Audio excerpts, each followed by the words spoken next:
家人们，我用2天时间做了一桌子不能吃的早餐。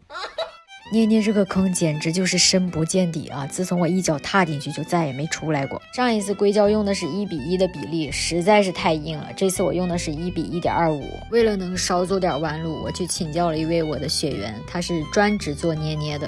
对，你没听错，很多人可能是因为想学地胶奶油胶来找我学了手工课，于是就发现了五花八门的手作类目。所以这2年我的学员可以说是遍地开花，有做捏捏特别厉害的，有做手绘胶特别厉害的，还有穿那种手绘捏捏珠的，也有手工短视频做得很好的，还有在直播间寄拍很厉害的。反正大家各自找到了自己适合的赛道，所以我现在不管做哪个类目都可以找人请教。这个圈子的姐妹其实真的都很互相帮助。我那天在直播的时候也是一个捏圈的宝贝，叫一之梨，好像他看我弄得手忙脚乱的，就告诉我说调色的时候你可以先在 B 胶里面调好了之后再去混合 A 胶，这样的话你就可以慢慢调，简直不要太聪明。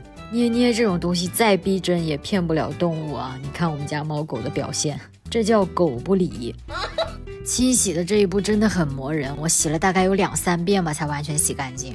最后装上盘子，哇塞，这也太逼真了吧！奶香黄色的面包，草莓加汉堡包，樱花粉色甜甜圈小熊，还有这种分片装的黄油、西红柿、青菜、鸡蛋。这个橘子我真的很想一口把它吃掉。糖葫芦、吐司面包、蛋挞。哎呦我的妈，受不了了，这大半夜的口水直流啊！再来个恶搞便便，拜捏捏所赐，我第一次整出了秀色可餐的食物。